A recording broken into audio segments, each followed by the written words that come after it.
सावधान।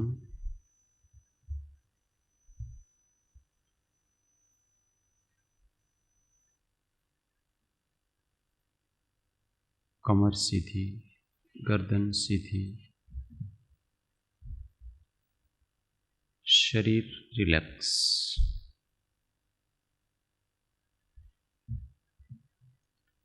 कोई भी एक उत्तम आसन में बैठना। 3 बार ओंकार।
कुछ भी काया की चेष्टा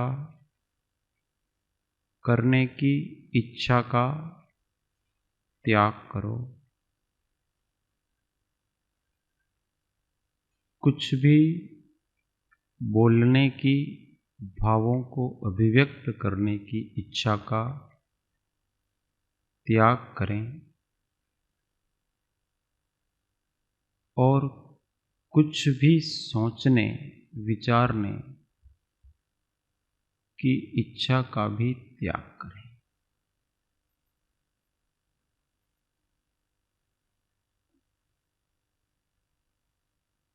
इन तीनों का त्याग करने के बाद जो शेष अनुभव बचता है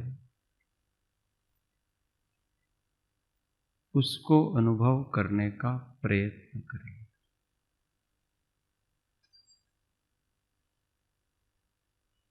मौन होकर के अमूर्त चैतन्य के प्रवाह का अनुभव करें।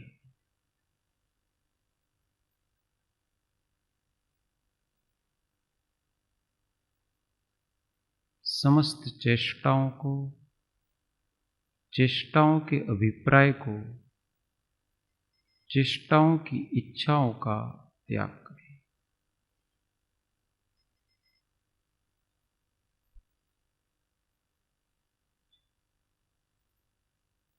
निष्काम हो जाएं, निश्चिंत हो जाएं, निश्शंक हो जाएं और केवल शांत निराकुल बने रहें।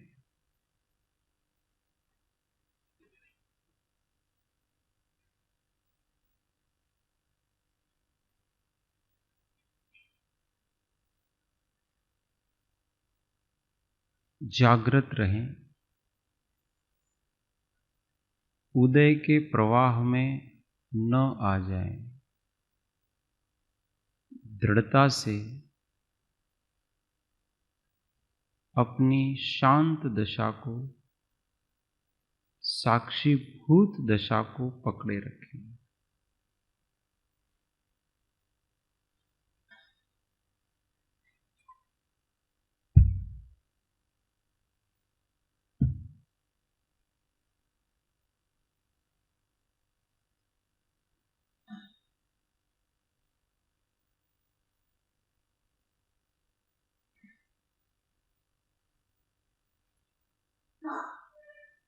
किसी से भी डिस्टर्ब न हो।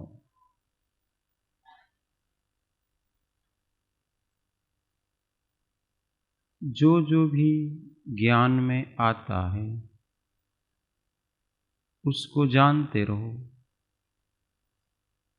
कोई प्रतिक्रिया न करें।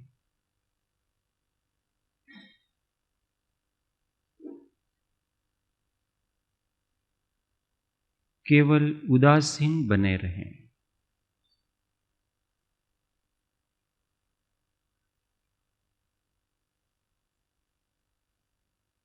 और शांति से अपने सहज अस्तित्व का अनुभव करने का प्रयास करें।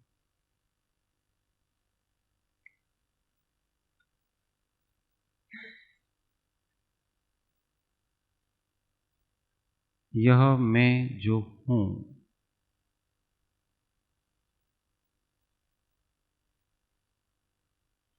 जिसका न कोई शरीर है न अंगोपांग है, फिर भी जो है, उस अस्थि पर, उस सद्वस्तु पर, उस अस्तित्व पर, उस सहज सत्ता पर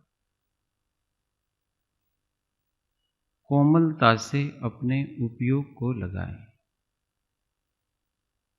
खींचतान नहीं, संक्लेश पूर्वक नहीं।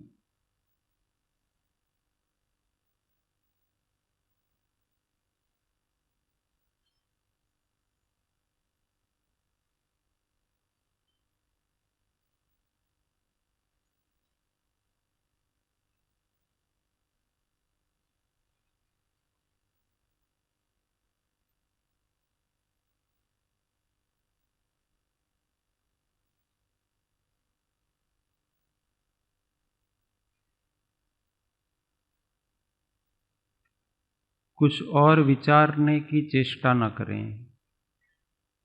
अपनी ही सत्ता में एकाग्र होने का प्रयत्न करें। अनुभूति के ऊपर अपना फोकस रखें। ये जो संवेदन हो रहा है, उस संवेदन पर, अनुभव पर, अस्तित्व पर अपना ध्यान लगाएं।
अपने आप को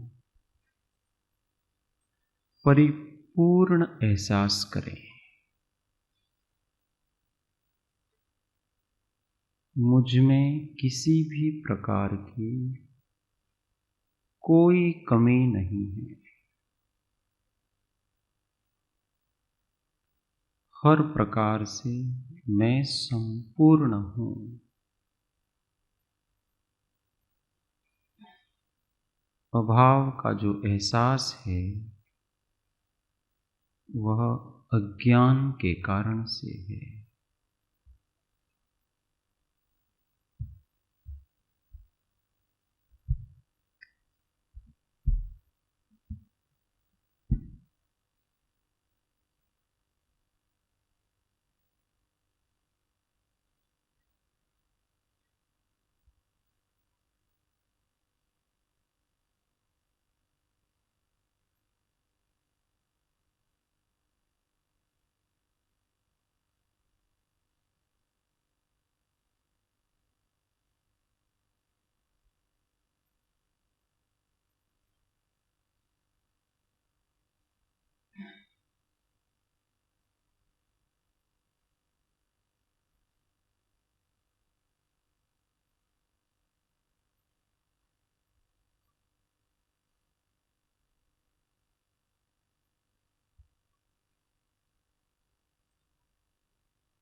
पूरी शक्ति अपने सहज अनुभूति पर लगाएं। मैं हूँ, मैं प्रत्यक्ष हूँ, मैं सतत हूँ, मैं बिना प्रयास के हूँ। मुझे अपने होने के लिए किसी प्रयास की आवश्यकता नहीं है।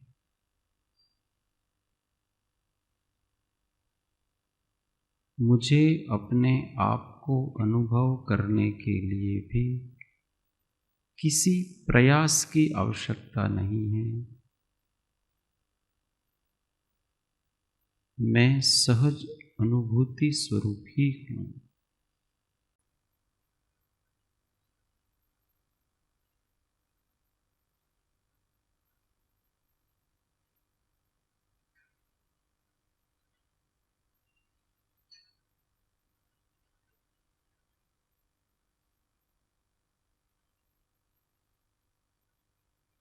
बिना प्रयास के जो अनुभव में आ रहा है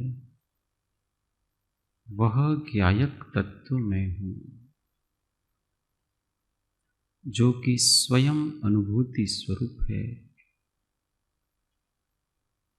आनंद स्वरूप है, शांत है, निष्क्रिय है,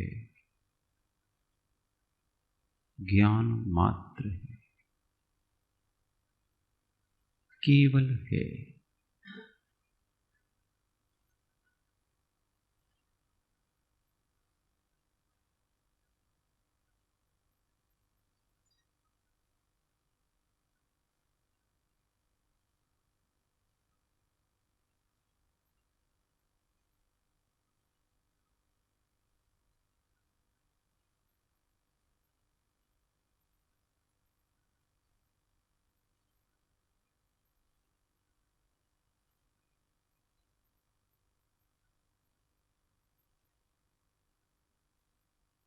यह जो है वह न साता रूप है न असाता रूप है, केवल है। न अच्छा है न बुरा है, न एक है न अनेक है।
यह जो है वह एक प्रकाश है, चैतन्य प्रकाश, जो अपने को भी अनुभव कर रहा है, दूसरे को भी जैसा है वैसा जानता है,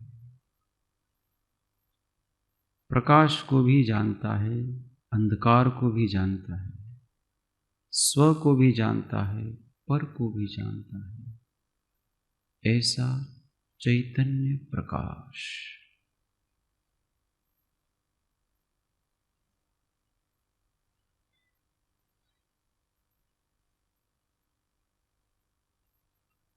जैसे सूर्य के प्रकाश में घटपट आदि पदार्थ प्रकाशित होते हैं, किंतु सूर्य उन घटपट आदि रूप नहीं होता, उसी प्रकार चैतन्य प्रकाश में समस्त जड़ चेतन पदार्थ प्रकाशित होते हैं, किंतु चैतन्य उन रूप नहीं होता, वह केवल प्रकाश रूप रहता है। ऐसे चैतन्य प्रकाश रूप अपने को अनुभव करना।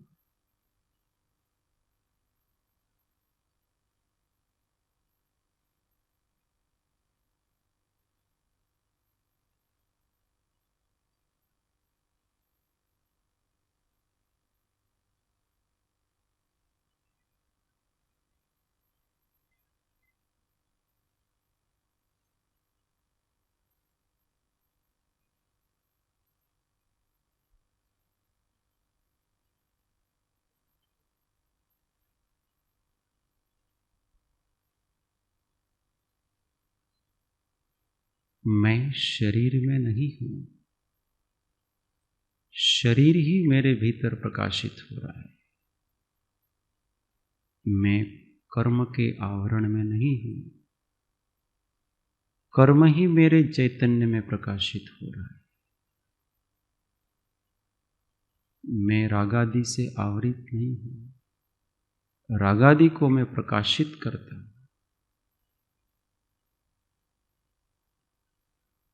मैं हूं तब अनुभव में आता है कि राग है। मैं प्रकाश रूप हूं, इसीलिए ज्ञान में आता है कि ये कर्म है। मैं हूं, इसीलिए ज्ञान में आता है कि ये शरीर है, शरीर के बाहर के पदार्थ हैं। ये सब चैतन्य के कारण से है। ये सब चैतन्य में प्रतिबिंबित है, चैतन्य किसी में नहीं है। चैतन्य केवल चैतन्य रूप है।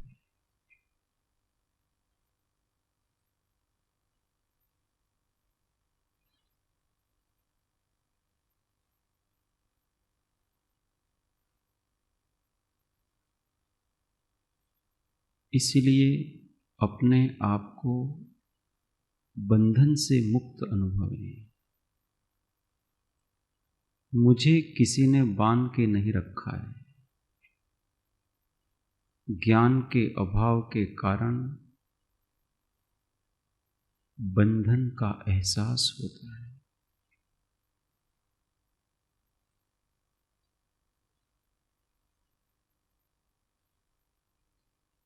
प्रकाश रूप जब अपने आप को चिंतन करते हैं, तब बंधन नहीं रहता, बंधन का केवल ज्ञान रहता है।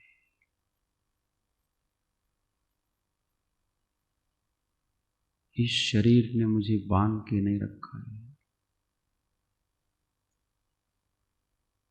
शरीर शरीर की जगह है, इंद्रियां इंद्रियों की जगह है, मन मन की जगह है, कर्म कर्म के स्थान पर है। सब अपनी अपनी जगह हैं और मैं यह चैतन्य रूप अपने प्रदेशों में सुस्थित हूं, स्वतंत्र हूं।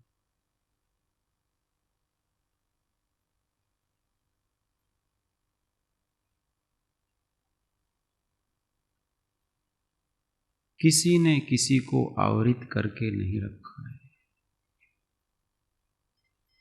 अज्ञान के कारण एक दूसरे के प्रभाव में है। उस अज्ञान को टाला जाए, पर के प्रभाव से मुक्त हुआ जाए,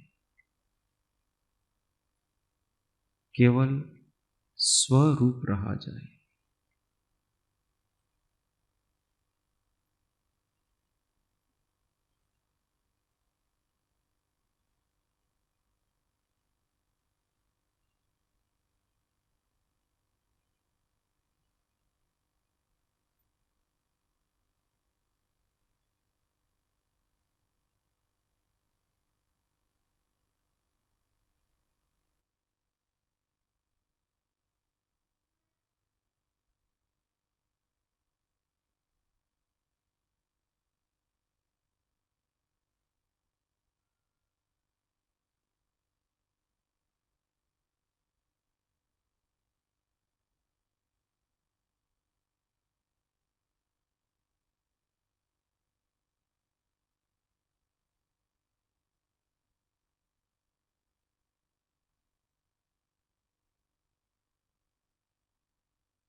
अनंत अनंत भाव भेदथी भरेली भली अनंत अनंत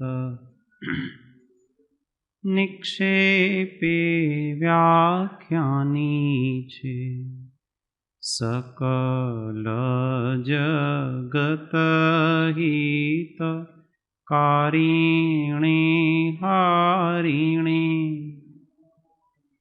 तारिणी भवाब्धि मोक्ष चारिणी प्रमाणी छे उपमा आप्यानी जेने तमारा कविते आपवाथी निज मति मापाई में मानी छे अहो राज चंद्र बाळ ख्याल नथी पाम जिनेश्वर तणी जाणी तेणे जाणी छे गुरुराज ताणी जाणी तेणे जाणी येनात्मबुद्धितात्मेव परत्वेनेव चापर अक्षयानन्तबोधाय तस्मै सिद्धात्मने नमः। नमो सिद्ध परमात्मने अक्षयबोधस्वरूप जेणे आत्मा आत्मरूप पर जाण्યું पर जेणे आत्मा आत्मरूप पर जाण्યું पर।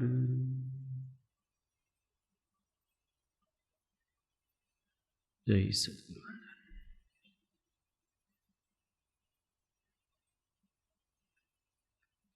मुक्त होने के लिए बंधन के स्वरूप पर बारंबार विचार करना चाहिए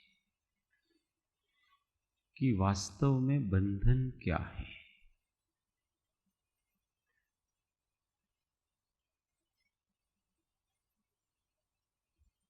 बंधन मात्र एक भ्रांति है। किसी ने किसी को बांध के नहीं रखा है। जैसे जैसे विचार करेंगे वैसे वैसे इसका पता चलेगा। जीव को लगता है कि मैं शरीर से बंधा हूं, पर वो शरीर से नहीं बंधा है, भ्रम से बंधा है। शरीर ने उसको नहीं बांध रखा है। अमूर्त मूर्त को कैसे बांध के रखेगा? मूर्त अमूर्त को कैसे बांध के रखे? कोई किसी को क्यों बांध के रखे? फिर जीव ऐसा समझता है कि कर्मों ने मेरे को बांध के रखा है, वो मेरे ऊपर आवरण है। पुद्गल अमूर्त चेतन सत्ता पर आवरण रूप में कैसे हो सकते? उसके स्वभाव को जाना जाए, कर्म के स्वभाव को, शरीर के स्वभाव को और रागादि के स्वभाव को, इनके स्वभाव को जाना जाए तो पता पड़ेगा कि इनका स्वभाव आत्मा के स्वभाव से बिल्कुल अलग है।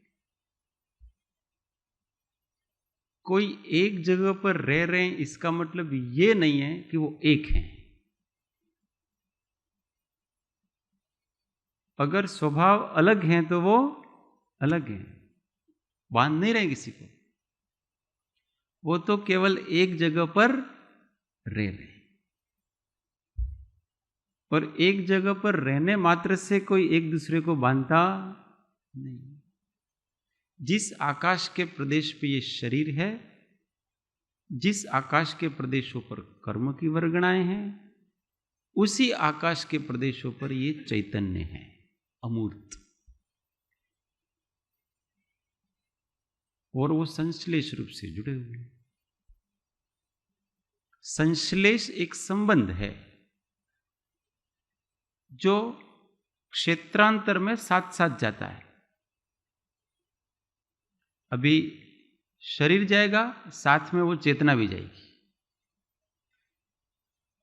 हम ऐसा सोचे कि ये शरीर तो यहीं रहे, मैं आगे चला जाऊं, ऐसा नहीं हो सकता। संश्लेष संबंध है। संश्लेष संबंध का मतलब ऐसा होता है कि वो जहां जहां भी वो साथ साथ जाएंगे। एक क्षेत्रावगा तो है ही, पर संश्लेष रूप एक क्षेत्रावगा। एक क्षेत्रावगा तो कार्मण वर्गणा और वर्तमान शरीर वो भी हैं, परंतु यहाँ की जो इस आकाश प्रदेश की कार्मण वर्गणाएं हैं, जो विसर्जोपचय रूप नहीं है, वो हम दूसरी जगह जाएंगे तो वो हमारे साथ नहीं आएंगी। यहाँ है तब तक एक क्षेत्रावगा रूप है, दूसरी जगह जाएगी तो वो अपने साथ नहीं आएंगी। पर जो विसर्जोपचय रूप कार्मण वर्गणाएं हैं, जिनका संबंध संश्लेष है, वो दूसरी जगह जाएंगे तो साथ में आएंगी। अब वो साथ साथ चलते हैं, इस कारण से इसको ऐसा लगता है कि ये दोनों एक है। पर किसी के साथ होने से एक होने का कोई संबंध नहीं।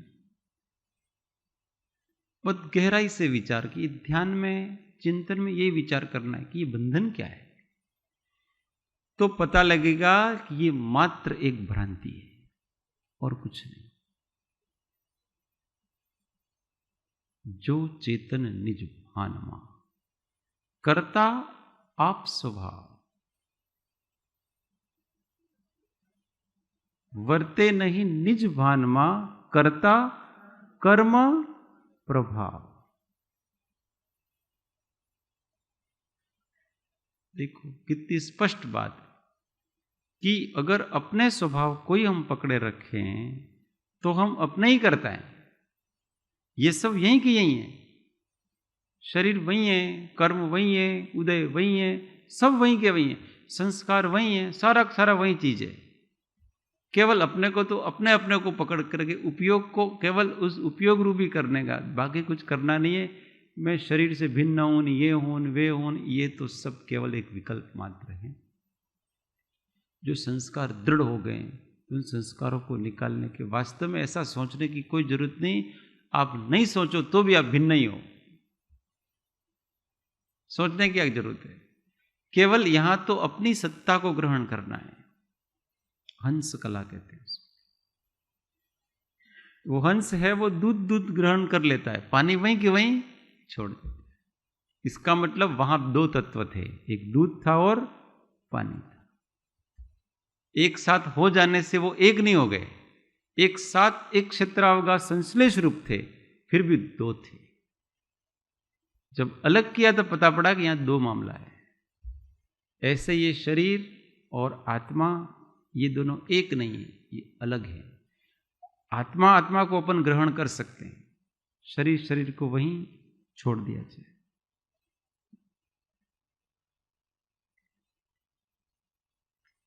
ये सब बहुत ही पवित्र निष्काम होकर के स्वरूपानुसंधान करने से होता है। इसके लिए बहुत निर्मलता चाहिए। ये राग द्वेष के कीटाणु घुस के ना, ये मेरा मित्र है, ये मेरा शत्रु है, ये मेरा ये है, उसने मेरे साथ ये किया, उसने मेरे साथ वो किया, ये सब चीजें जब तक अंदर पड़ी हुई है, अभी तक 10 साल पहले की बात हो, 50 साल पहले की बात हो, अभी भी उसको ऐसा लगता है। कहां से छूटेगा? वो छूटने के सारे दरवाजे बंद कर रखे उसने। यहां तो जो है वो केवल वर्तमान में वो द्रव्य है, और वो अपने स्वभाव से मुक्त है। कृपालु जी ने 217 में कहा, एक पल भविष्य ने चिंता थती नहीं। एक पल आगे क्या होगा उसकी भी चिंता नहीं हो रही। इसको तो भूतकाल की भी है। तो बंधन को समझें, कि हम अंदर से जड़ और चेतन पदार्थों से बन चुके हैं। कैसे बन चुके हैं? भावनात्मक रूप से बन चुके हैं। ऐसे भौतिक रूप से बंधन नहीं है, बंधन भावनात्मक है। मित्र रूप में, शत्रु रूप में। किसी ने मेरा अच्छा किया तो हम बंध गए, ये मेरा मित्र है। किसी ने अपने साथ कोई बुरा किया तो हम बंध गए, ये मेरा शत्रु है। बस ये बंधन चला करता है। फिर नेक्स्ट भाव में भी ये सब संबंध रिश्ते रहेंगे। जब आएगा तो किसी के प्रति सहज राग होगा, किसी के प्रति सहज द्वेष होगा। क्यों? अंदर ग्रंथियां पड़ी हुई हैं। इसलिए तीव्र वैराग्य और सूक्ष्म भेद ज्ञान की जरूरत है। सूक्ष्म तत्व ज्ञान और तीव्र वैराग्य के बिना हम आत्मा को नहीं पकड़ सकते।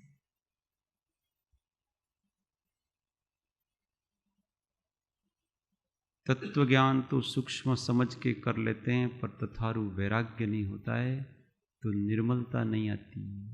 वैराग्य से ही निर्मलता आएगी। इसलिए कहते हैं कि वास्तव में विश्वसनीय और प्रिय कौन है? यहाँ विश्वास करने और कौन है, इसकी बात कर रहे हो। गाथा 49। जगद्देहात्मदृष्टीनां विश्वास्यं रम्यमेव च स्वात्मन्येवात्मदृष्टीनां क्व विश्वासः क्व वारतिः जगद्देहात्मदृष्टीनां विश्वास्यं रम्यमेव च रम्यमेव च स्वात्मन्येवात्मदृष्टीनां क्व विश्वासः क्व वारतिः। साथ में जगद्देहात्मदृष्टीनां विश्वास्यं रम्यमेव च स्वात्मन्येवात्मदृष्टीनां क्व विश्वासः क्व वारतिः। गुजराती। देहात्मधी जगतमा करे रति विश्वास निजमा आत्मदृष्टिने क्यम रति क्यम विश्वास। तो कहते हैं देहात्म दृष्टि नाम, देह में आत्मदृष्टि वाले बहिरात्मा के लिए जगत जगत विश्वास्यम विश्वसनीय च और रम्यमेव रमणीय ही है, परंतु स्वात्मनि एव अपनी आत्मा में ही आत्मदृष्टि नाम आत्मदृष्टि वाले अंतरात्मा जीवों का क्व विश्वास किस पर विश्वास वा और क्व रति किसमें प्रीति। देखो, उनको विश्वास भी नहीं है और प्रीति भी नहीं है। किसको? ज्ञानी को। और अज्ञानी को उसी में विश्वास है, ये मेरे को बचाएगा, ये मेरे को सुख देगा, ऐसा विश्वास। ये मेरे को, इसके कारण से मेरा अस्तित्व है, ऐसा विश्वास हो गया। विश्वास होगा तो रति भी होगी।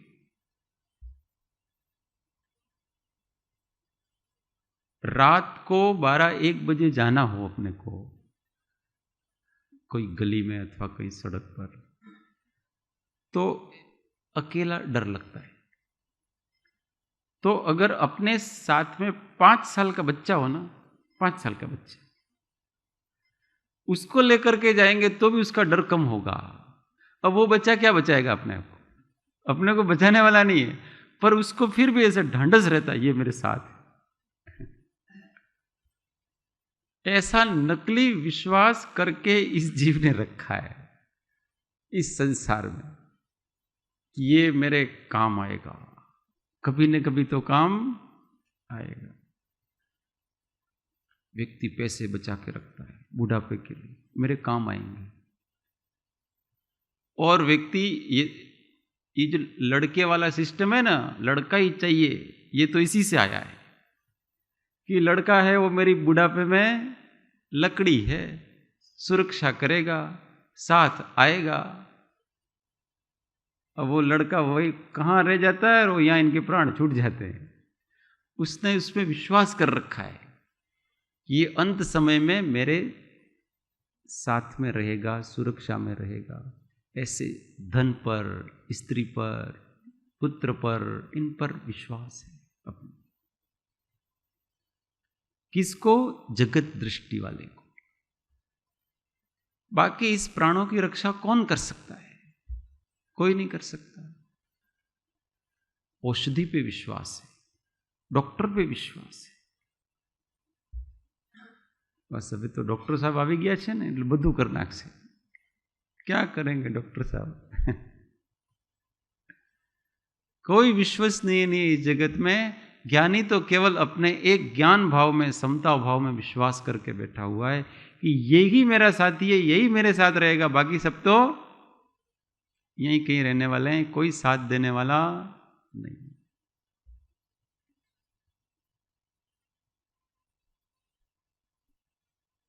तो इन पर जो दृढ़ विश्वास हो चुका है, वो विश्वास धीमे धीमे कम किया जाए। अशरण भावना, कोई नहीं बचाएगा।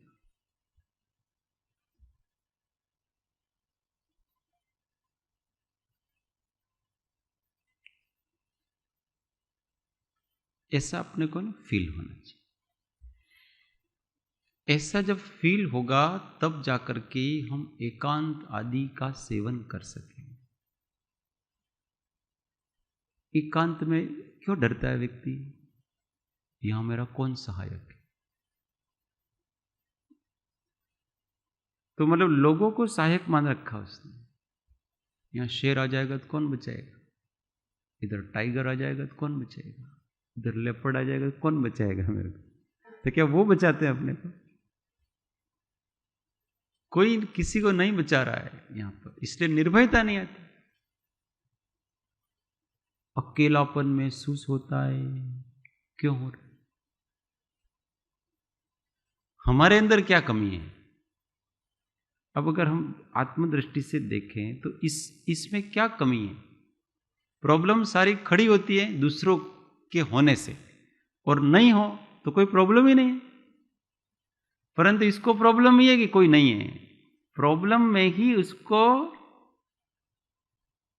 असमाधान में समाधान लग रहा है, और जहां चित्त समाधान विकल्प रहित हो पा रहा है वहां तो वो डर रहा है। अगर किसी का संग न हो तो विकल्प का कोई कारण ही नहीं। ये सब संग के कारण से विकल्प होते। दूसरा व्यक्ति है तो हमारा ध्यान जाएगा, कोई है नहीं तो ध्यान किस पे जाएगा? अपने को केवल अपने पर ही ध्यान रखना। ऐसे आत्मदृष्टि वाले, विश्वास वाले, सम्यक दृष्टि जीव ही एकांत आदि का सेवन कर सकते हैं। बाकी तो डरते रहते हैं। मन लागतू नहीं, कैसे लगेगा? वैराग्य हो तो मन लगे। उसको राग का अभ्यास हो गया। अपन तो भाई न रेवाय। मार तो 2-3 बार, एक बार फोन तो करवो ज पड़े। फोन वगैरह चाले, कनेक्शन कर रखे हैं से। अपने सुख को, अपने आनंदों को इस प्रकार से जोड़ के रखा है कि बस अगर वो नहीं करूंगा तो मेरा सुख आनंद नहीं आएगा मुझे। और फिर वो चला जाता है। अरे यार जीवन में कुछ नहीं, अब तो असार है। फिर वैराग आता हो। कौन सा वैराग आता है? शमशान वैराग आता है। और फिर कोई दूसरा प्रेम करने वाला मिल जाता है तो वापस लग जाता है इसमें। यही अनादि से कर रहा है जी। एक डाली पकड़ता है, फिर वो डाली मान लो थोड़ी कमजोर होगी, दूसरी को पकड़ लेता है, फिर तीसरी पकड़ता है।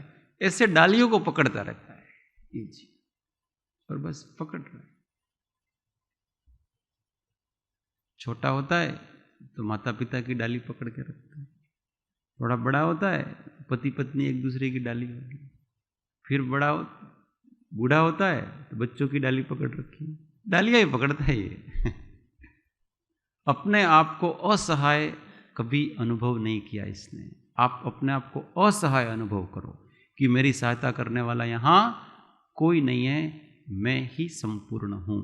और वास्तव में असहाय स्थिति है वो ही परिपूर्ण स्थिति है। भूमिका के अनुसार सब समझना, पर श्रद्धा में ऐसा बिठाना कि ये 10 लोग जो मेरी सेवा करने वाले हैं ना, वो मेरे दुख सुख में जरा भी काम नहीं आएंगे। मुझे मेरी वेदना सहन करनी पड़ेगी, कोई नहीं बचाएगा।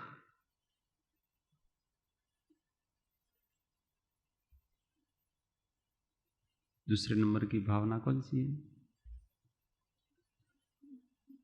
हाँ, नहीं, वो घेरा वन भवन में,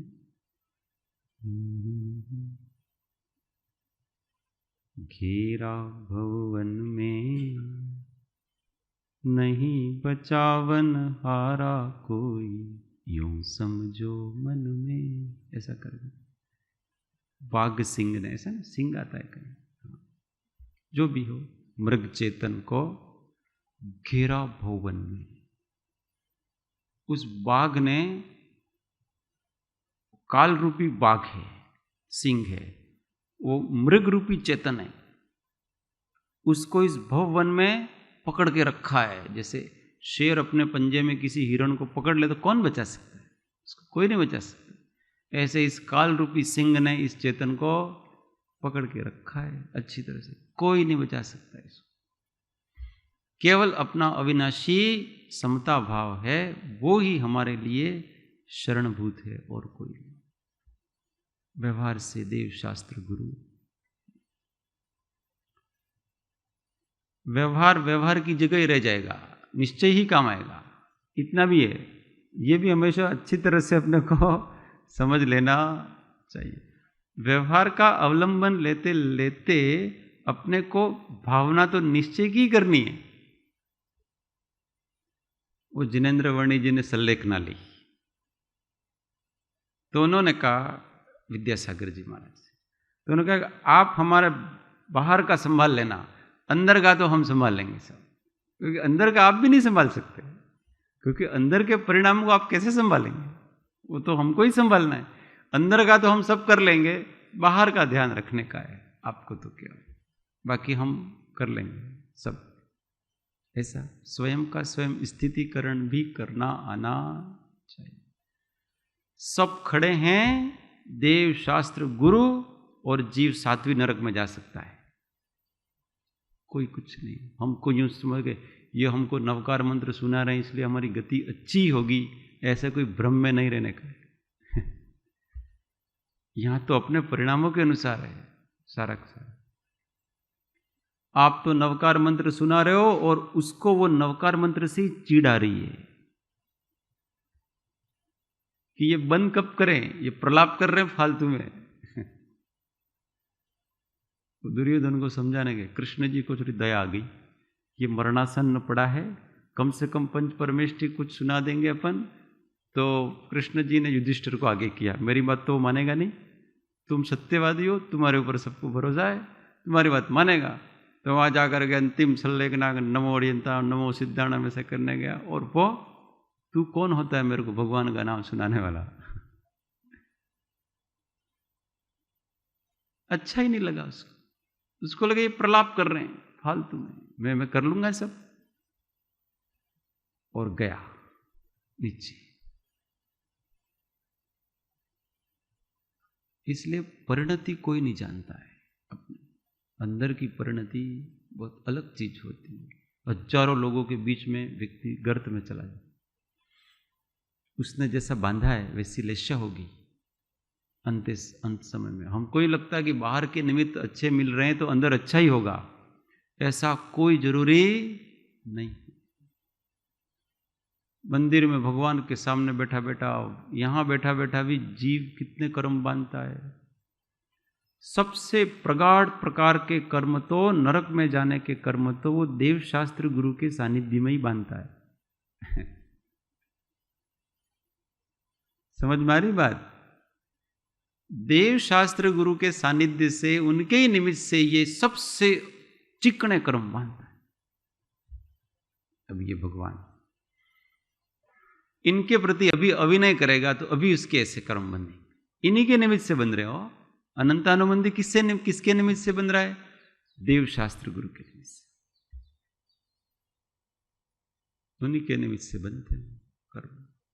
जिससे मुक्ति की प्राप्ति होती है उसी से कर्म भी ऐसे बनते हैं, उसी निमित्त से। देखो, हम निमित्तों की बात करते हैं। राम और लक्ष्मण 11,000 साल तक साथ रहे। कितने? अपन कहते हैं सत्संग। अच्छे निमित्त होंगे तो अच्छी गति होगी।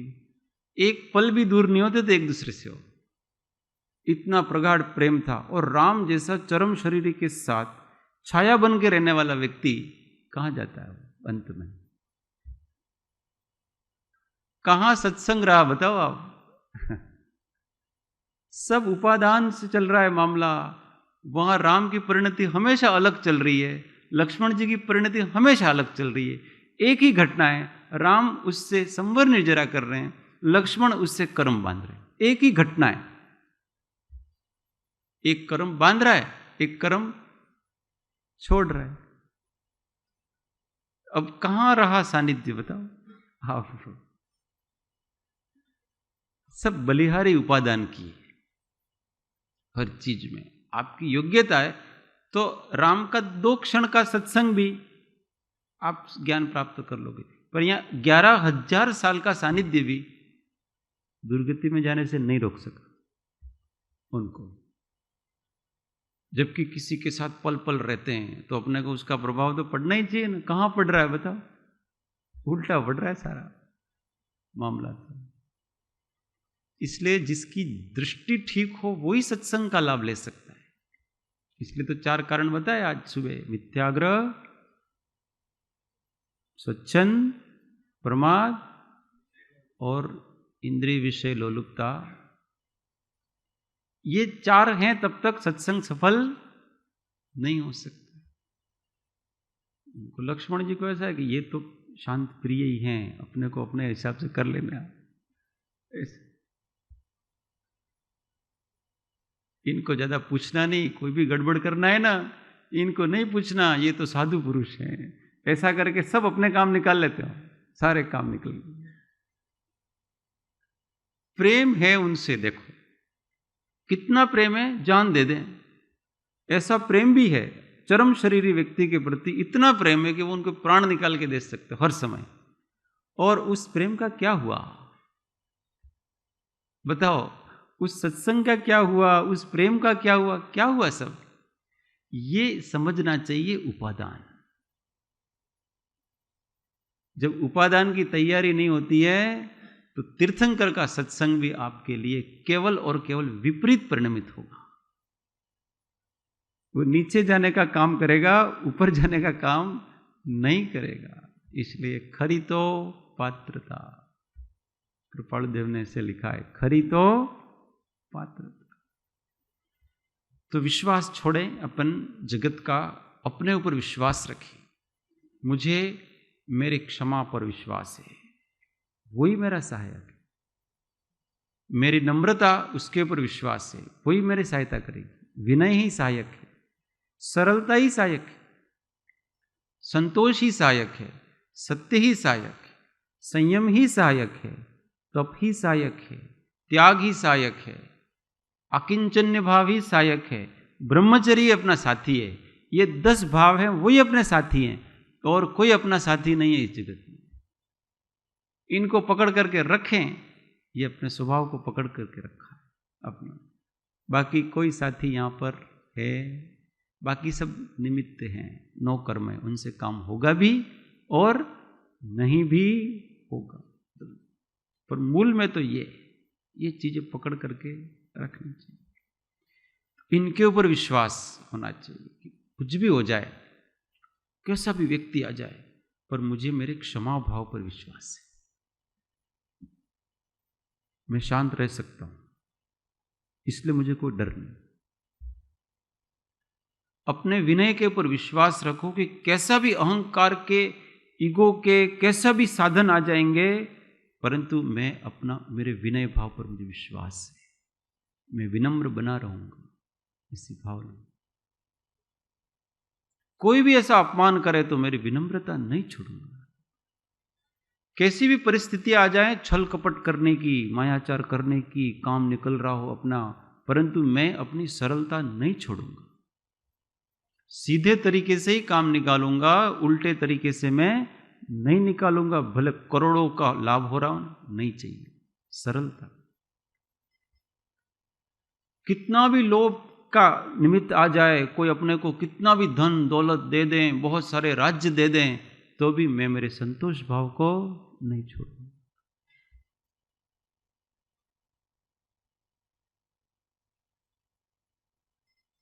वो मेघ कुमार की, मेघेश्वर की परीक्षा करी। जय कुमार, भरत जी का चक्रवर्ती, सुलोचना देव परीक्षा करने आए कि ये चलित नहीं होगा, इसमें ये संतुष्ट है अपने में। परिग्रह परिमाण व्रत है ना, उसमें इनका नाम आता है। हाँ, कि ब्रह्मचर्य में तो इतने सारी देवांगनाओं का उपसर्ग किया और बहुत सारा जो चलित कर सकते उतने करा, परंतु उनकी स्वयं की 500 पत्नियां, परंतु उनको और बहुत प्रकार से चलित किया गया, परंतु नहीं, मुझे मेरा जितना है इससे अधिक एक भी नहीं चाहिए।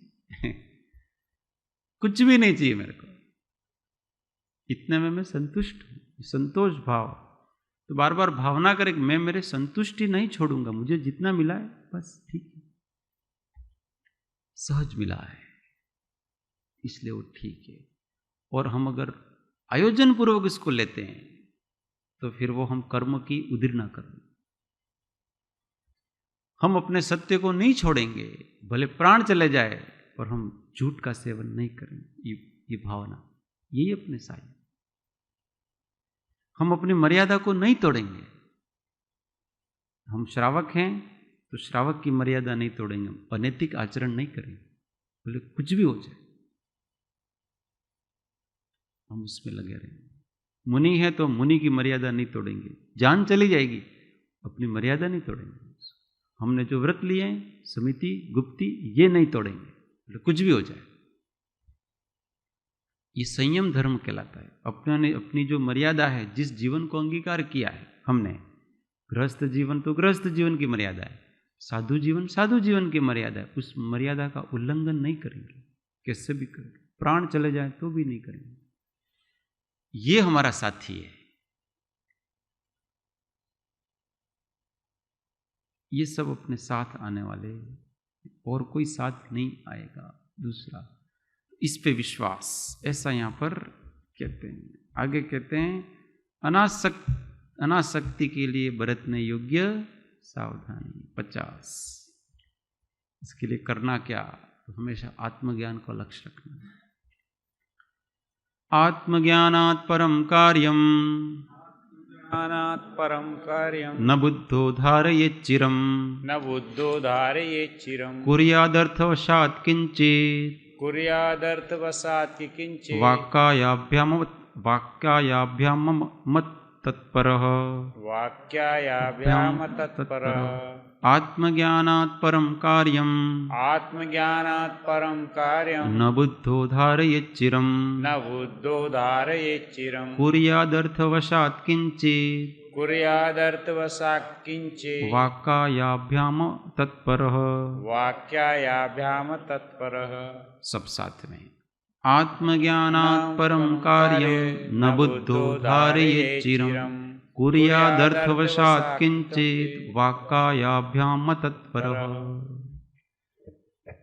आत्मज्ञान कार्य कहीं मनुमाचिर नहीं हो, कारणवश कहीं पण करे त्या बुध तत्पर नो। तो करना क्या, ये कह रहे हैं कि आत्मज्ञानात्, आत्मज्ञान से परम कार्यम, भिन्न कार्य को चिरम, अधिक समय तक, बुद्धो, बुद्धि में न धारिए, धारण नहीं करना चाहिए, नहीं रखना चाहिए। अतत्परः, अनासक्त रहकर, अर्थवशात, प्रयोजनवश, वाक् कायाभ्याम, वाणी और काया द्वारा, किंचित कुर्यात, कुछ थोड़ा बहुत व्यवहार करना चाहिए।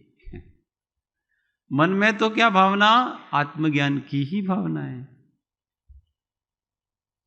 ज्यादा देर तक आत्मज्ञान की भावना से, आत्म लक्ष्य के बिना, आत्मदृष्टि के बिना ज्यादा देर तक रहना नहीं।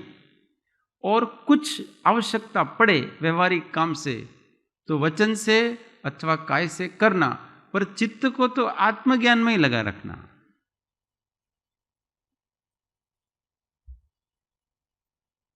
ऐसा संभव है, ज्ञानी ऐसा ही करते हैं।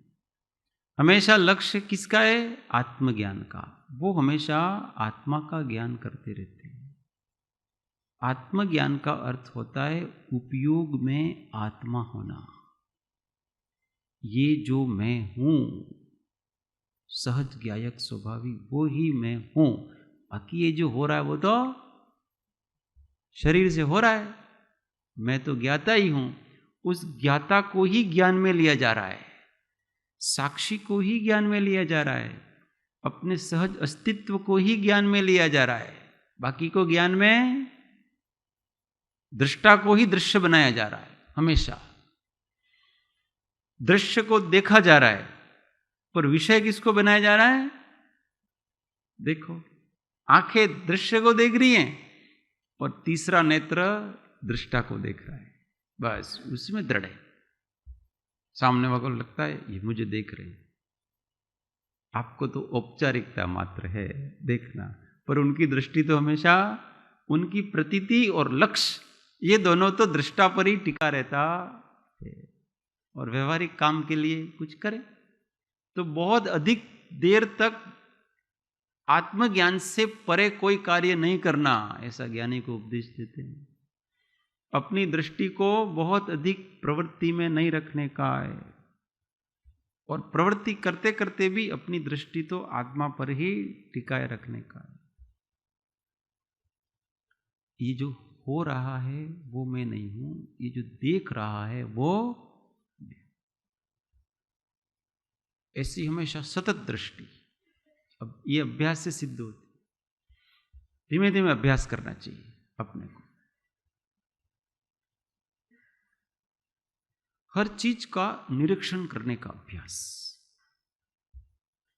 कि बारीकी से देखा जाए उसको। जब हम बारीकी से देखेंगे तो देखने वाला अलग पाएंगे, और जब हम बारीकी से नहीं देखते हैं तो फिर दिखने वाला और देखने वाला एक में हो जाते हैं, हम भेद नहीं कर पाते उसका। और बारीकी से देखेंगे, सूक्ष्म दृष्टि से, इसको अवधान कहते हैं। किसी की ओर देखे तो बारीकी से देखेगी ये क्या दिख रहा है, तो उसका मूल स्वरूप दिखेगा। ये जो दिख रहा है वास्तव में ये नहीं है, ये तो अपनी स्थूल दृष्टि के कारण से दिख रहा है कि ये उसका गोरा चेहरा है, दो हाथ हैं, दो पैर। आप उसके अंदर जाओ, अंदर जाओ, अंदर जाओ, अंदर जाओ, एक मात्र पुद्गल का पिंड दिखेगा। और अंदर जाओ तो आपको केवल पुद्गल परमाणु दिखेंगे इसमें। ये पुद्गल परमाणु का समूह है और कुछ नहीं है। बहुत गहराई से देखना, अपने आप भी देखना, कभी दर्पण में जाकर के किसी एक अंग पर आप एकदम एकाग्र हो जाना, वो अंग आपको बिखरा हुआ दिखेगा। जैसा नाक अपना है ना, वैसा नाक नहीं दिखेगा, वो नाक एकदम से अलग दिखेगा, वो कोई और ही चीज है जैसे। और थोड़ा दूर हटेंगे तब पता पड़ेगा कि ये इसका आकार दिख रहा है। पास में चले जाने पर वस्तु मूल स्वरूप में आ जाती है, और जब दूर होते हैं तो उसका आभासी स्वरूप दिखता है, जो वास्तविक आकार नहीं है उसका। इंद्रधनुष आप पास में जाकर के देखो तो ऐसा नहीं दिखेगा वो। जब हम आवश्यक दूरी पे रह के दिखते हैं तभी वो ऐसा दिखता है। वो एक आभास मात्र है, वास्तव में ऐसा है ही नहीं। वो ऐसे जो दृश्य दिखता है वो वास्तव में ऐसा है ही नहीं, उसका परमार्थ स्वरूप। परंतु हमको आभासी स्वरूप स्थूल दृष्टि से देखते हैं, इसलिए उन आकारों में हम राग द्वेष कर लेते हैं। और परमार्थ दृष्टि से देखा जाए उसके, तो वो आकारों के पीछे उसका निराकार स्वरूप दिखेगा, मूल परमार्थ स्वरूप दिखेगा। तो वहां न राग रहेगा न द्वेष रहेगा, उपयोग वापस दृष्टा पे आकर के टिक जाएगा। यहां दृष्टा पे टिकने का अर्थ ही ये है कि जो वस्तु ज्ञान में आ रही है वो उसके मूल स्वरूप में ज्ञान में आए तो हमेशा दृष्टा राग द्वेष रहित रहता है, और जो दृष्टा राग द्वेष रहित रहता है वो ही समाधि स्वरूप है, वीतराग स्वरूप। ऐसा नहीं है कि सामने वाले का ज्ञान नहीं होगा, सामने वाले का ज्ञान होगा, पर जिस ज्ञान से राग द्वेष होते हैं वो ज्ञान नष्ट हो जाएगा और राग द्वेष रहित वीतराग ज्ञान होगा। मूल वस्तु जब पता पड़ जाएगी तो राग द्वेष नहीं रहते। समझ में आ रहा है बात? कोई सुंदर वस्तु, जैसे कोई युवक है, वो युवती दिख रही है उसको बहुत सुंदर, अब उसका मूल स्वरूप पता पड़े उसको, तो उसका स्किन हटाओ आप, फिर दिखाओ उसको, एक पल भी देखेगा नहीं वो। और ऐसा करते करते वो अंदर जाए तो उसको लगेगा कि ये तो पुद्गल के समूह है, वो विशेष आकार में हो गए हैं, मूल में तो पार्टिकल्स हैं ये सारे के सारे। अब बताओ उसको राग जागेगा? उसको कोई भावनाएं जागेगी? नहीं जाएगी। तो वृत्ति कहां गई? राग रहित हो गई। ये राग रहित वृत्ति होना, द्वेष रहित वृत्ति होना, इसी का नाम है दृष्टा की तरफ दृष्टि होना। दृष्टा की तरफ दृष्टि का मतलब ये थोड़ी कि आप कहीं और आप देख रहे हो। यहां तो किसी को देखना स्व पर प्रकाशक उसका स्वभाव है, वो तो जानेगा बस, स्व को स्व रूप में जानेगा, पर को पर रूप में जानेगा। पर बहिर्दृष्टि का अर्थ ही ये होता है कि बाहर में जो दृश्य दिख रहा है उसके प्रति आपको राग द्वेष हो रहा है, इसलिए आत्मा में उपयोग में चंचलता उत्पन्न हो रही है।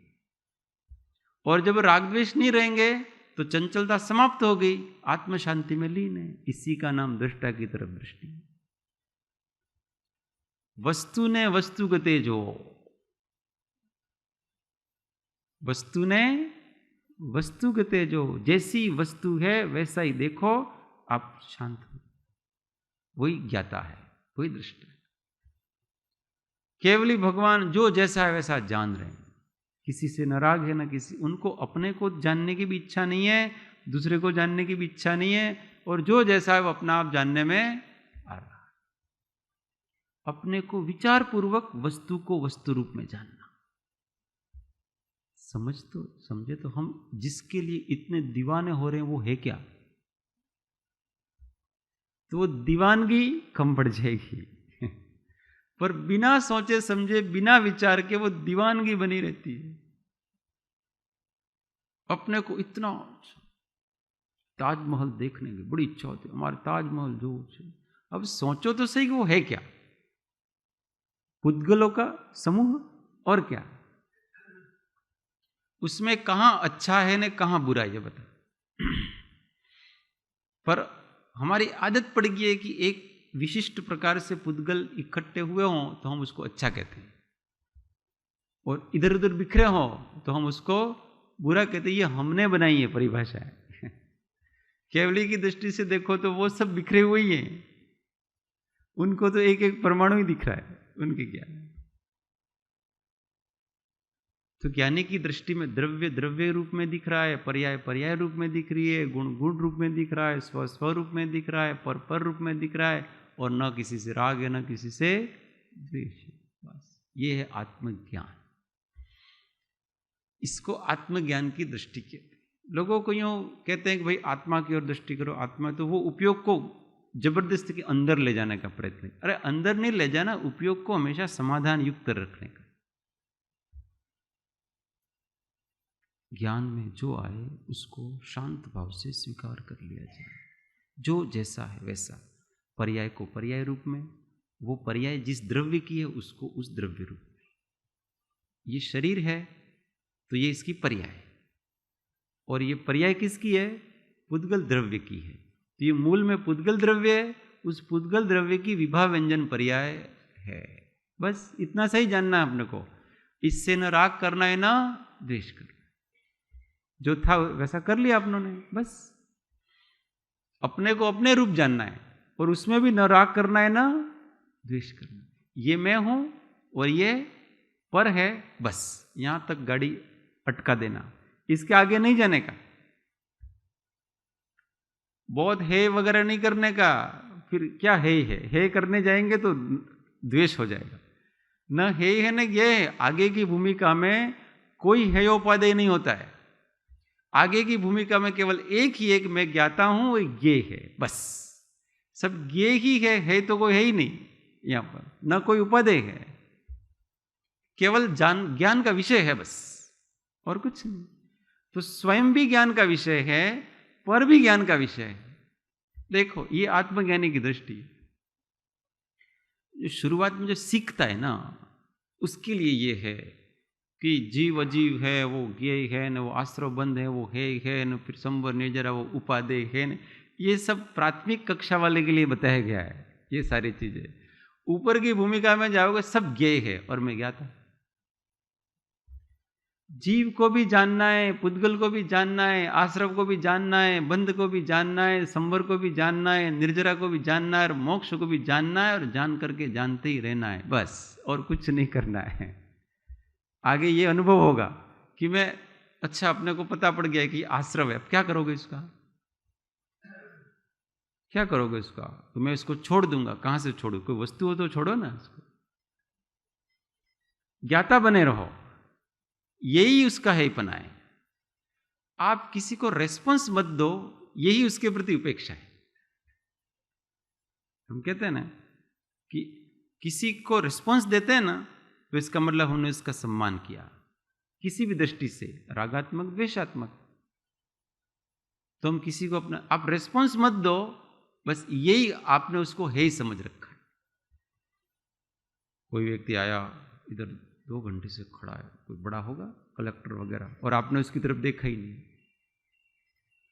तो सोचा मेरे को इन्होंने कोई रेस्पॉन्स ही नहीं दिया, उसके संबंध में विकल्प ही नहीं, उसके जरा भी उसको ऐसा होता है रेस्पॉन्स नहीं दिया। बस ये रेस्पॉन्स नहीं देना, ये ही ज्ञातापना है। और हम रेस्पॉन्स देंगे तो इसके संबंधी विकल्प है। तो मिथ्यात्व है, उसको रेस्पॉन्स मत दो, आप उसके ज्ञाता बने रहो। क्रोध है, उसको रेस्पॉन्स नहीं दिया जाए, कहां से आ गया, अभी चला जाएगा, मैं क्या करूं इसके लिए, इस क्रोध को कैसे निकालूं, क्या होगा, ये मेरे लिए इतना कर्म बंद कराएगा, ऐसा करेगा, वैसा करेगा, इतना सारे विकल्प जाल में। कोई शांत रहो ना, जैसे आया है वैसे जाएगा, उसको रेस्पॉन्स देने की कोई जरूरत नहीं।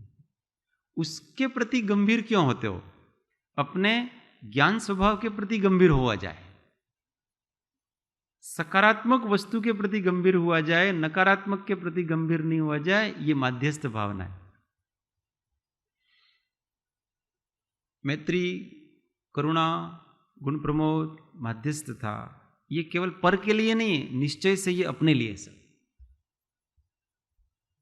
निश्चय से मैत्री भावना यही है कि अपना जो स्वभाव है उसके प्रति मैत्री भाव किया जाए। यही उत्तम क्षमा मार्दव वार्धव, उसके प्रति बना करके रखी जाए अच्छे से, वही मेरे हितकारी। गुण प्रमोद, अपने जो गुण हैं, ज्ञान, दर्शन, चारित्र वगैरह, बस उनको याद कर करके प्रफुल्लित हुआ जाए, प्रसन्न हुआ जाए, उन्हीं का प्रमोद भाव हुआ जाए। बार बार उसका स्मरण करो और प्रसन्न रहो। ये गुण प्रमोद की भाव। करुणा, अपने ऊपर करुणा करो कि अनादिकाल से मैं रखड़ रहा हूं यहां पर, दूसरों के ऊपर बहुत करुणाएं की है, अपने ऊपर तो करो जरा, मैं बंध रहा हूं। वो दूसरों के राग में आकर के अपन कितने पाप करते हैं, उसका फल क्या होगा? खुद का बंधन। अब अपने को किसी के राग में नहीं, अपने को ही बचाना है, अपने ऊपर करुणा। और माध्यस्थ, अपने जो दुष्ट वृत्तियां अंदर हैं, काम, क्रोध, लोभ, मोह, मद, इनको वजन मत दो, ज्यादा रिस्पॉन्स मत दो, उपेक्षा भाव। आपको रहना हो तो भी रहो, नहीं रहना तो भी रहो, हम आपकी तरफ अब ज्यादा नहीं देखेंगे। हम आपको देख करके दुखी भी नहीं होंगे, आपको देख करके सुखी भी नहीं होंगे, आपको नमस्कार। ज्यादा कॉन्शियस उनके प्रति नहीं होने का, ज्यादा कॉन्शियस अपने सच्चिदानंद स्वरूप के प्रति होने का, ये माध्यस्थ भावना कहलाती है। हम जितने उनके प्रति कॉन्शियस होंगे, वो अपने ऊपर बढ़ेंगे, चढ़ेंगे। जो बच्चा होता है ना, जो कमजोर बच्चा होता है, उससे छेड़छाड़ करते हैं और वो ज़्यादा अपसेट होता है तो ज़्यादा छेड़छाड़ करता है बच्चे, और कोई रेस्पॉन्स ही नहीं दे कोई बच्चा, तुम उनको कितना भी चिढ़ाओ ना तो सामने वाला चिढ़ाना छोड़ देगा उसको, अरे यार छोड़ो यार, ये तो कोई रेस्पॉन्स नहीं दे रहा है, ये तो नाराज भी नहीं हो रहा है, ये तो दुखी भी नहीं हो रहा है। ऐसे अपन इनसे विचलित नहीं होंगे, काम से, क्रोध से, मोह से, लोभ से, अहंकार से विचलित नहीं होना, तो ये चले जाएंगे। और हम विचलित हो जाते हैं, विचलित होना ही उनको रेस्पॉन्स देना है। मध्यस्थ हो जाओ, आपको रहना हो तो रहो, नहीं रहना हो तो रहो, बहुत हो गया भाई, अपने अनादि से बहुत हो गया, अब आप आपके घर में, हम हमारे घर में, हमारा एक दूसरे से कोई वास्ता, तुमको जो करना हो करो। मध्यस्थ, सारी भावनाओं को ऐसे लेना, केवल व्यवहारिक वस्तुएं ही नहीं लेना, पारमार्थिक हर चीज को ग्रहण करना चाहिए। केवल एक आत्मज्ञान को मन में स्थिर रखना चाहिए। ऐसा करके फिर अंतरात्मा विचार करता है। क्या विचार करता है? यत् पश्यामि इंद्रियैः तन्मे नास्ति यन्नियतेन्द्रियः। तन्मे नास्ति यन्नियतेन्द्रियः। यत् पश्यामीन्द्रियैस्तन्मे यत्पश्चामीन्द्रियस्तन्मे नास्ति यन्नियतेन्द्रियः। नास्ति यन्नियतेन्द्रियः। अन्तः पश्यामि सानन्दम् अन्तः पश्यामि सानन्दम् तदस्तु ज्योतिरुत्तमम्। तदस्तु ज्योतिरुत्तमम्। यत् पश्यामीन्द्रियैस्तन्मे यत्पश्चामीन्द्रियस्तन्मे नास्ति यन्नियतेन्द्रियः। नास्ति यन्नियतेन्द्रियः। अन्तः पश्यामि सानन्दम् अन्तः पश्यामि सानन्दम् तदस्तु ज्योतिरुत्तमम्। तदस्तु ज्योतिरुत्तमम्। सब साथ में। यत् पश्यामीन्द्रियैस्तन्मे नास्ति यन्नियतेन्द्रियः। अन्तः पश्यामि सानन्दम् तदस्तु ज्योतिरुत्तमम्। गुजराती। इंद्रिय दृश्यते मुझ नहीं, इंद्रिय करी निरोध। अंतर ज्योता सौख्यमय, श्रेष्ठ ज्योति मुझ रू। अब कहते हैं कि मैं इंद्रिय ही, इंद्रियों के द्वारा यत जो पश्यामी देखता हूं, तत् वह मैं मेरा नास्ति नहीं है। और मैं यत जो नियतेंद्रिय वश में है, इंद्रिया जिसकी, ऐसा होकर सानंदम आनंदपूर्वक अंतः अंतरंग में पश्यामी देखता हूं, तत् वह उत्तमम ज्योति ही, उत्तम ज्योति मैं मेरी वस्तु हो। वाह, जोरदार। जो मैं इंद्रियों से देखता हूं वो मैं, क्योंकि वो तो बाहर का है। देखने वाला मैं हूं, दिखने वाला मैं नहीं। और जो देखने वाली ज्योति है वो नियतेंद्रिय, जिसकी इंद्रिया वश में। इंद्रिया वश में का मतलब क्या? कि जो इंद्रियों के द्वारा विषयों में राग द्वेष नहीं कर रहा है, उसका नाम नियतेंद्रिय कहलाता है। स्पर्श का ज्ञान हो रहा है पर स्पर्श के प्रति राग द्वेष नहीं है। रस का ज्ञान हो रहा है, रस के प्रति ज्ञान, तो ऐसा उदासीन हो जाने पर अंदर एक आनंदपूर्ण ज्योति उद्भासित होती है। बस वो ही मैं हूं, वो ज्योति ही मेरी हो। यहां ज्योति ये चैतन्य ज्योति है जो केवल एक प्रकाश मात्र है। जब इंद्रियां और मन को राग द्वेष से मुक्त कर लिया जाएगा, तब वो ज्योति अपने आप अंदर प्रस्फुरित होती। वो एक आनंद, शांत, निराकुल ज्योति है। ज्योति का मतलब ये ऐसा प्रकाश नहीं समझना अपने को, वो चैतन्य ज्योति है। प्रकाश को भी प्रकाशित करती है और अंधकार को भी प्रकाशित करती है। इसका नाम ज्ञान ज्योति कहलाता। हम आंखें बंद करते हैं, हमको क्या दिखता है? बोलो, तेजस क्या दिखता आंख बंद करके? कुछ नहीं दिखता है, कुछ तो दिखता है यार, अंधेरा। अच्छा, वो अंधेरा किसने देखा? इसका मतलब अंधेरा का ज्ञान हो रहा है ना, वो ज्योति है। अंधेरे का भी ज्ञान गए, किसी रूम में बहुत अंधेरा है, लाइट शायद नहीं है, रात का समय है, किसी को वहां क्या है भाई देख कर, कुछ नहीं, अंधेरा है। तो कुछ कैसे नहीं, अंधेरा तो है। उस अंधेरे का ज्ञान किसने किया? ये आत्मा, ये ज्ञान है। और प्रकाश का भी जो ज्ञान करता है, अंधकार का भी ज्ञान करता है, वो चैतन्य है। तो हम आंख बंद करके जब ऐसे देखते हैं तो हम किसी को देखने की चेष्टा मत करें, जो केवल ये जान रहा है ना उसी पर ध्यान दें, जो है। ये नियतेंद्रिय। हम क्या करते हैं कि वहां भी हमको कुछ दिखना चाहिए। अंधेरा ही अंधेरे छा रहे हैं मेरे को तो, पर आप अंधेरे के ऊपर क्यों टिके हुए हो? अंधेरा नहीं छाएगा तो क्या छाएगा? आंख ने देखना बंद कर दिया, आंख से वस्तु प्रकाशित होती है, तो अंदर तो अंधेरा ही होगा ना। पर आप अंधेरे को क्यों देख रहे हो? अंधेरे के दृष्टा को देखो ना, कि जिसकी साक्षी में ये अंधेरा प्रकाशित हो रहा है वो मैं हूं, और वो तो अनुभूति है। उस अनुभूति के ऊपर प्रकाश डाला जाए, अंधकार के ऊपर प्रकाश नहीं डाला जाए। समझ में आ रही? आत्मा को अनुभव करने का बड़ा सरल तरीका है, परंतु अज्ञान के कारण जीव कुछ न कुछ वहां अनुभव करना चाहता है, देखना चाहता है। जबकि यहां सहज अनुभूति है, यहां आपको अनुभव कुछ करना नहीं है, यहां अनुभव ही है। पदार्थ अनुभव स्वरूप है, आप क्या अनुभव करोगे इसका? पर इसको क्या विशेष देखना है। फिर थोड़ी देर से प्रैक्टिस करेगा, भगवान को लाएगा अपने दिमाग में, ऐसे ऐसे उनके हाथ हैं, ऐसे। ये एकाग्रता के लिए प्रैक्टिस है। आपका मन बहुत इधर उधर भाग रहा है तो भगवान की मूर्ति को आपके उपयोग में लाया जाए। परंतु ये सब केवल, वो क्या कहते हैं, कौन सी क्लास होती है, सबसे पहली क्लास कौन सी होती है? नर्सरी ने LKG वाली मामला है ये सारा। ये नर्सरी LKG में यही होता है, जबरदस्ती सिखाया जाएगा, वो आकार बनाए जाएंगे, आप एक आकार बनाओ, उसके ऊपर स्थिर रहो। निराकार में क्यों जबरदस्ती आकार बनाने पर तुले हो आप? जबरन क्यों करना है ये सारी चीजें? आकार नहीं बना रहा तो मत बनने दो ना, निराकार ही स्वरूप है उसका।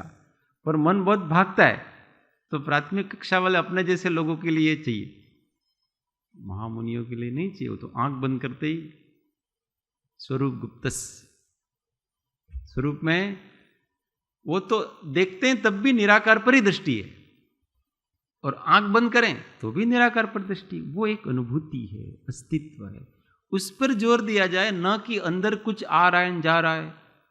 अभी आंख बंद करेंगे तो सब आएगा, आपने जो जो देखा है वो स्मृति में आएगा कि नहीं आएगा? तो केवल उनको वैसे के वैसे ज्ञान कर लिया जाए। अब ऐसा मत सोचो મને અત્યારે તો મારો ઘર દેખાય છે, પછી અત્યારે મારો દીકરો દેખાય છે। कहां से वो आपका घर है, न कहां से आपका दीकरा, ये बताओ। आपका घर और आपका दीकरा वहां है, आपके उपयोग में आ रहा है वो, क्या आपका घर है और आपका दीकरा है? वो न तो आपका घर है न आपका दीकरा है, वो स्मृति के मात्र प्रतिबिंब है। वो आपको कैसे डिस्टर्ब कर सकता है? वो आपको डिस्टर्ब नहीं कर रहे हैं, आप वो जैसे हैं वैसे ही उसको ले लो। आप क्यों तुले हुए हो कि मेरे ध्यान में ये नहीं आना चाहिए? क्यों नहीं आएगा भाई? स्मृति है, क्षयोपशमय। स्मृति क्या है? ज्ञान का क्षयोपशमय। कुछ ज्ञान में नहीं आ रहा, इसका मतलब आप ज्ञानावरण का तीव्र उदय है। ज्ञानावरण के तीव्र उदय में बेहोशी आती है, पता ही नहीं पड़ता है कि मेरे को ज्ञान क्या हो रहा है। कोई वस्तु आपके ज्ञान में नहीं आई। निगोदिया कैसे हो, कुछ पता ही नहीं पड़ रहा है उसको।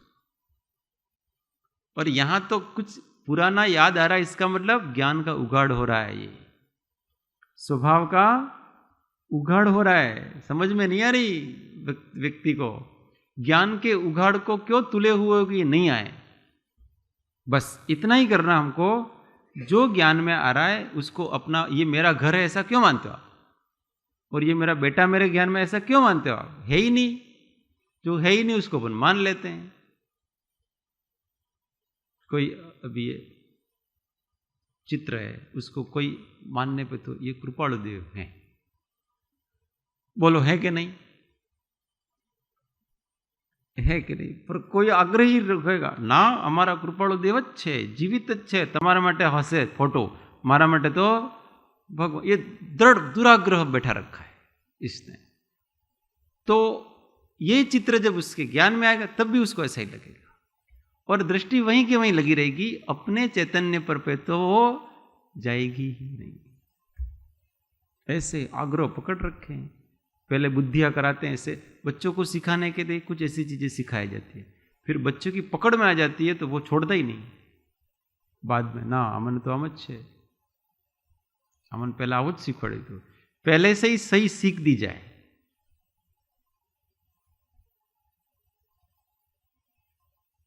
पहले से अपने बच्चों को ही सिखाते, जो तारे छे ने खोटो काम नहीं करना, पाप नहीं करना, चोरी नहीं करना, झूठ नहीं बोलना, तो क्या होगा मम्मी? भगवान है ना, दंड देंगे, फिर नरक में डाल देंगे, उसमें कितनी यातनाएं होती है। अब बच्चे की पकड़ में आ गया है ये कि ये सब करने वाला भगवान है। सारी भगवान करके मेरे को बचपन से ही सिखाया जा रहा है कि मैंने ये किया तो भगवान ये कर देंगे, भगवान वो कर देंगे, भगवान ऐसा कर देंगे, और फिर अंत में फिर आप ऐसा समझाओगे कि भगवान तो कुछ करते ही नहीं। अब वो बच्चा आपकी बात मानेगा? आपने पहले यही सिखा रखा है उसको। क्यों सिखा रखा पता है? अपना काम निकालने के लिए। अपना काम निकालने के लिए, उस परिस्थिति से बचने के लिए उसको जो नहीं है वैसा मिथ्यात्व का सेवन पहले से कराया जा रहा है, और बाद में आप उसको उपदेश देंगे कि वो तो मैंने झूठ मूठ का कहा था। वो बच्चा कहेगा हो सकता है अभी आप झूठ मूठ का कह रहे हो, पहले वाली बात मेरे को बराबर समझ में आ रही है। तो ऐसे मिथ्यात्व का सेवन करा करके अपने काम काहे को निकालना? ऐसे झूठ मूठ का अपनेपना क्यों करना कि मेरे ज्ञान में जो आ रहा है, अभी घर आ रहा है तो मेरा घर ऐसा कि वो झूठ बात है। आपका घर तो आपके मुंबई में है ना, दिल्ली में है, यहां कहां आ गए आपके उपयोग में? झूठ आरोपण कहीं को करना, वो एक आकार है बस, और आत्मा उसका दृष्टा है, इससे अधिक कुछ नहीं है। उस आकार को जैसा है वैसा ले लिया जाए, उसमें न मेरापना किया जाए न परपना किया जाए, तो शांत उपयोग रहेगा। पर इसकी प्रॉब्लम ये है, अशांत इसलिए हो रहा है कि इसको कुछ ज्ञेय दृश्य अच्छे लगते हैं, कुछ दृश्य बुरे लगते हैं। वो दृश्य अपने आते हैं तो मेरा है ऐसा रस पड़ता है, कुछ दृश्यों में रस नहीं पड़ता है।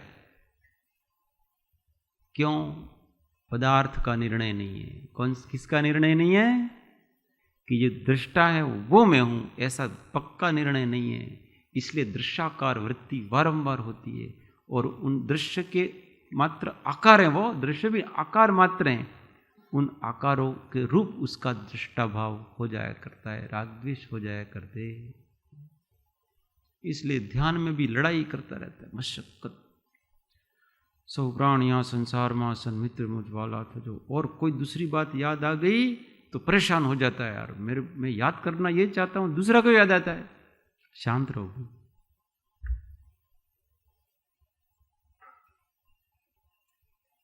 अभी आपके ज्ञान के क्षयोपशम में कोई और वस्तु आने वाली है, आप जबरदस्ती क्यों मशक्कत कर रहे हो? जिसको आना है वो आओ, पहले शांत हो।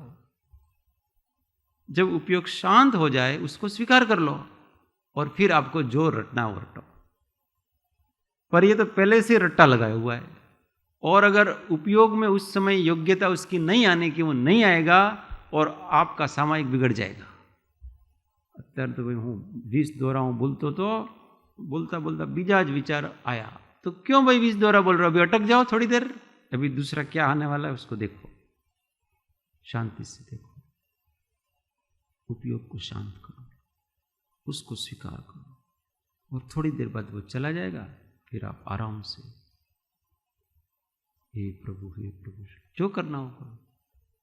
पहले हमेशा उपयोग को शांत किया जाए, बहुत सारे विकल्प जाल चल रहे हैं, उन विकल्पों अब संघर्ष करोगे तो क्लेश उत्पन्न। आत्मा में कोई संघर्ष नहीं करने का है, अक्लेश होकर के रहो, इसलिए तो ज्ञानी हमेशा सुखी है। अज्ञानी ध्यान कर रहा है तो भी वहां दुखी दुखी।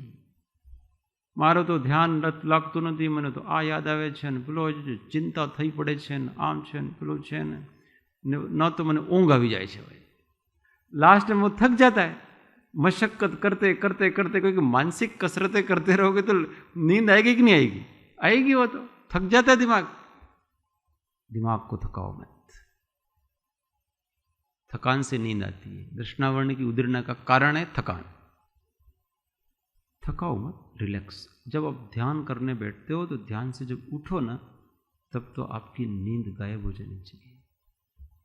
बहुत घोर नींद आ रही हो उस समय भी आप शांत भाव से बैठ जाओ, आपकी नींद गायब। जागृत रहो स्वरूप में। कहाँ तो नींद है, कहाँ कुछ है, कहाँ तो दुख है, कहाँ राग है, कहाँ शोक है, कुछ भी नहीं है यहाँ।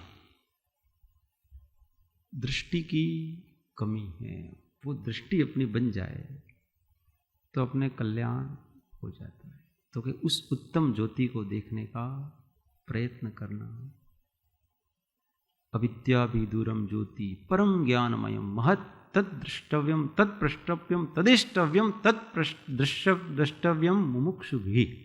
ऐसा कहते हैं कि जो अज्ञान से रहित जो परम ज्ञान रूप ज्योति है, उसी के बारे में पूछना चाहिए, उसी को देखना चाहिए, उसी का अनुभव करना चाहिए, और काम कुछ करना नहीं चाहिए। किसको? मुमुक्षु भी। उस ज्योति की बात कर रही हूं।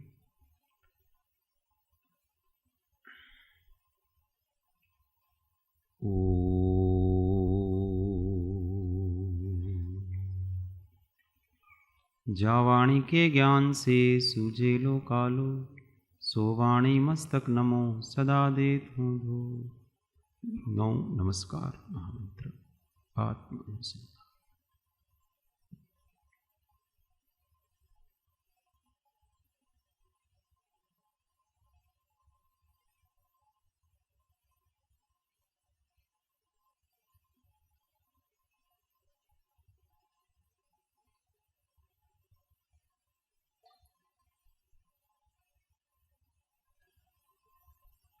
ओम शांति शांति शांति। जय जय।